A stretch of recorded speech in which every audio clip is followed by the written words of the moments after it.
Hey guys, Joneribs here, coming at you with another Spire chat. Today I wanted to talk about Claw.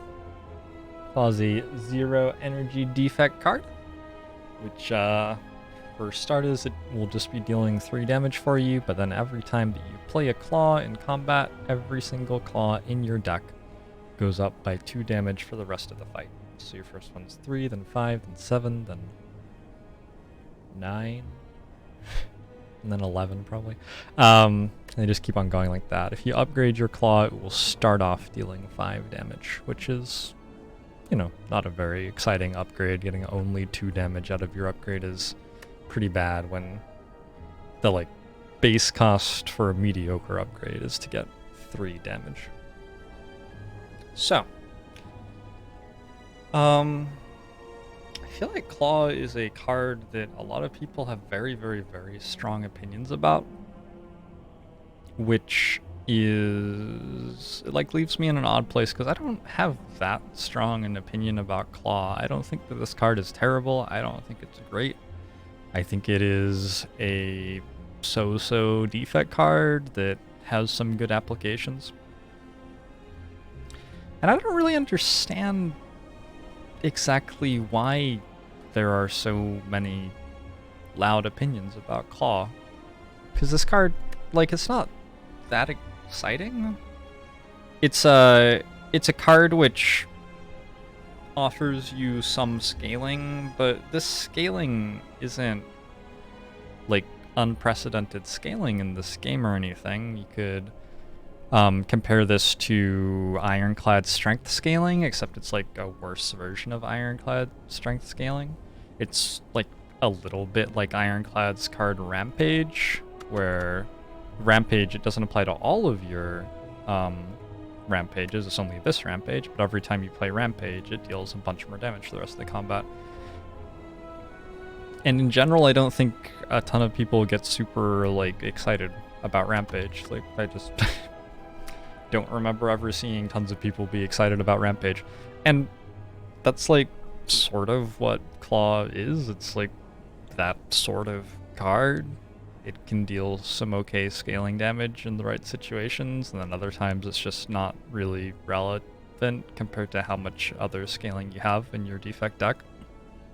So anyway, I'm going to try to give you some expansion on exactly what I think about it and when I like it and when I don't like it. Claw is like a damage only card with a little bit of scaling on it, and that's a bit awkward because typically your damage only cards are going to be cards that you're most excited about adding to your deck in Act 1, unless they are like super premium sources of damage. Typically, the pattern of resource use in Slay the Spire, in my experience, at least in my runs, is that damage is very expensive to deal early on in the game before you pick up really good sources of damage. But at some point, you get to a point in the game where you can deal damage very, very cheaply. So, for example, with Defect, perhaps you have some sort of darkness orb thing going on with frost orbs to block for you while the dark orb channels. And this dark orb can deal a ton of damage for very low investment. Or perhaps you have just like a few lightning orbs and you have a defragment or two, and your lightning orbs are just dealing a ton of damage, and again, it doesn't really require you playing a ton of cards or anything like that to get that damage. So like resource intensive examples of damage dealing would be perhaps Rip and Tear. Rip and Tear is a pretty good one. Deal 7 damage to a random enemy 2 times. So for a card and an energy, we can deal 14 damage overall. And in terms of like resource intensive ways to deal damage, that's pretty good. And that's actually, like, you can play decks which deal damage with Rip and Tear and win at Ascension 15. Like, that's something that can get you to a point where you are beating the final boss. But this sort of damage dealing pales in comparison to something like playing electrodynamics and getting a little bit of focus, and your lightning is just like hitting for 24 AoE every single turn on every enemy in the fight. And when you're doing something like that, you have a lot more resources available to worry about things like blocking or smoothing out the consistency of your deck, which is a very big deal. In my experience, and one of the reasons that I've moved away very heavily from resource-intensive forms of dealing damage, one of the only ways that I have seen myself often losing in Act 3 has been from just drawing very unlucky hands. And the fewer resources I dedicate to dealing damage, the more consistently I can draw hands which can block for me. And I've found that that significantly lowers the chance that I'm going to lose a run later on in the game. So Claw is a resource-intensive way to deal damage, but it doesn't deal a lot of damage. It costs 0 energy, sure, but you have to draw a card, and this card that you've drawn only deals 3 damage. You compare this to Anger for Ironclad, which is a very good Ironclad card. This card deals 6 damage for 0 energy. You would have to play Anger... You'd have to play Claw 4 times in a fight, right? It's 8 damage, 15 damage. You have to play 4 Claws in a fight to get to a point where you've dealt as much damage with Claw as you would have dealt with that many Angers. So playing 4 Angers deals the same amount of damage as 4 Claws. And prior to 4, Anger is just dealing more damage for Ironclad.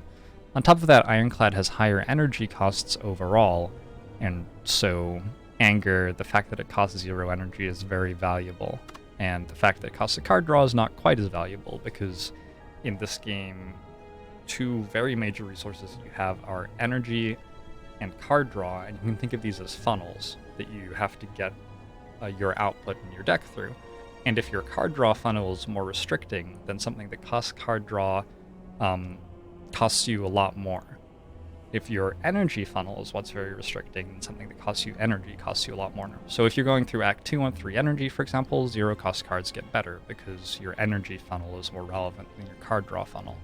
For Defect, relative to Ironclad at least, the energy funnel is less relevant than the card draw funnel. Defect struggles a little bit to get great sources of card draw. Compile Driver's pretty nice, Hologram's pretty nice, but there aren't like a ton of them, and then Defect has quite a few cards which cost 0 or 1, or Charge Battery sort of costs 0. It's like, technically it costs 1, but it does give you energy the next turn. Zap upgrades to 0. So Defect doesn't benefit quite as much from this 0 cost on Claw as Ironclad would. Now, you have this like mediocre way to deal damage like the first time through your deck early on in the game, and that's just not a very exciting card. Adding a Claw to your deck is not going to make your deck significantly better at doing something like beating Gremlin Knob or beating Lagavulin. I don't think it's the worst card to have in your deck for those situations. Like, again, I want to reiterate, I think this card's like okay.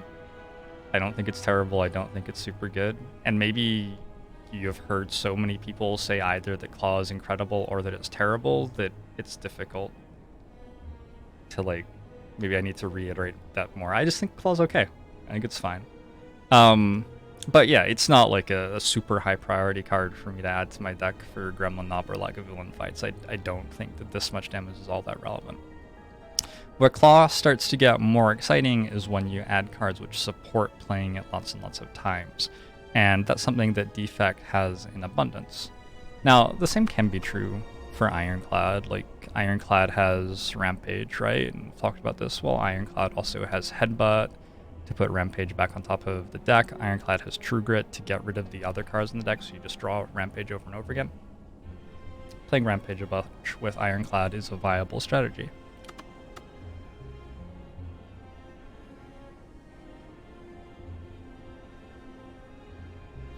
Excuse me. Alright. Defect similarly has a bunch of ways to support playing Claw quite a few times. You've got Hologram, which can return it from your discard pile to your hand immediately, so you can play it another time. You do have a decent amount of cards which can draw you cards if you want to draw cards very, very quickly, although some of them are pretty bad. Like, it's hard to get all that excited about Cool-Headed, for example. You get a Frost Orb in a card, but it's not the best card in the world. It's hard to get particularly excited about Reprogram. Overclock is a card that you want to be playing a certain sort of deck to really be excited about adding. And that sort of deck is not really the deck that is going to try to recur Claw over and over again. Overclock's a great card to have in like a 30-card deck that wants to deploy some strong synergies and then be set up and win the fight from there, because the burn isn't a relevant concern there. Scrape deals 7 damage and draws 3 cards, and if there are 0-cost cards in there, you get to keep them. So this will get your claws going. Skim will draw you cards. So these cards exist, but a lot of them aren't really giving you great output alongside the draw 3 or the draw 2 or whatever. And that's very problematic in Act 1. Early on in the game, you do need good output on your cards to make sure that you're able to like take on elites and stay healthy for the boss fight and what have you. Try to stay healthy enough that you can be upgrading at campfires instead of resting for Act 2 as well. So, Claw can get supported, but the cards which support it aren't so great to be adding to your deck super early in the run. For Ironclad, I would say that Headbutt and True Grit are both incredible cards to add early in the run, in contrast, for what it's worth. Like, I think the Ironclad support for Rampage is a lot stronger than the Defect support for Claw in terms of what the support cards do on their own. And, like, which other things they would interact with well. Stuff like that. Later on in the run, you will want to develop some form of scaling for your deck, but Claw is a very difficult way to build strong scaling. Again, I want to reiterate, like, you've got Defragment in Defect, you have all this orb scaling stuff going on. You've got Loop. There are forms of scaling like Creative AI and Echo Form, which are just single card solutions. These 2 cards are strong enough to just put in like basically any deck and have it beat an Ascension 15 Act 3 boss. So there isn't a huge amount of support for Claw scaling. I think the card that people would identify as the best support for Claw scaling would be All for One, which is an attack which puts all the 0-cost cards from your discard pile into your hand. And it is true that All for One helps you scale Claw a bit. Typically speaking, though, All for One is a very strong card for all the other 0-cost card that it puts back in your hand. Cards like FTL. FTL is just so much better than Claw the first time that you play it, and you're still pretty happy to get it back with All for One the second time that you play it. Having Boot Sequence come back to your hand if you had it in your opener, getting Go for the Eyes for more weak, getting your Zap back. There are lots of ways in which All for One is very strong with the cards Defect already has, and relative to how much it does with all the other cards, the stuff it does with Claw isn't actually that exciting. Even if you play Claw like 8, 9, 10 times in a fight, you're still only looking at it dealing 30 damage the final time that you play it, and on average it dealt like 15 or 16. Which is cool, but I don't know. Compared to some of the other scaling available in this game, like Dark Orbs for Defect, or Limit Break for Ironclad, or Noxious Fumes for Silent, this is not really incredible scaling, it's just okay scaling. So, typically in a Defect run, I am expecting to pick up scaling in other ways, and I'm expecting to pick up early game damage in other ways. And Claw never is a card that ends up in my deck, because I think there are better ways to do both of those things, and usually those ways become available to me. However, I absolutely have put Claw in my deck in Ascension 15 runs when I haven't had those other options presented to me, and I've needed a card that can just sort of do the job.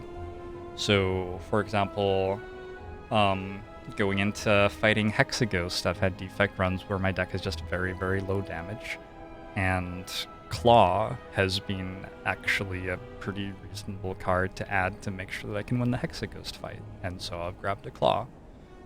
I've also had runs which, going into Act 3, still haven't picked up any good convincing scaling, and I've been offered a Claw. And especially when the run has like a runic pyramid in it, so I'm actually wasting card draw unless I manage to play 5 cards a turn. Like, Claw at that point is very, very low cost for me to add to my deck, and does get a little bit of scaling into the deck. So, you know, pick up 1 Claw early in Act 3, maybe pick up a second later, and all of a sudden I have a, you know, at least a relevant source of scaling damage for my elite fights and boss fight in Act 3. And this is how Claw typically ends up in my deck. And when it does, like, I am just fine with it. I just think it's okay. How's that for a controversial opinion? It's just like fine. It can be used in a number of different ways to do things which are good enough to beat Ascension 15. But I think the big thing that you have to do with Claw is identify when the things that it can do are already being done better by something else that you have available to you, and 2, which thing you actually need it to do for your deck and why it is that you're picking it over something else. So, that's my opinion on Claw. Thanks for tuning in, guys. I hope I didn't, I have no idea how I talked for 16 minutes there. I hope I didn't repeat myself too much. I've been Joe and Ribs. If you want to see more of my content, I have playlists on YouTube. I have a link to my Twitch channel where I stream down below the video. There's a link to my Discord server as well, where you can come chat with us and hear like what I'm working on and talk about different games if you would like. Yeah, I'd love to hear from you if you have any feedback on this video or would like to see any other specific things talked about in the game. I'd love to hear about that. Don't be a stranger, and I'll see you guys next time. Bye-bye.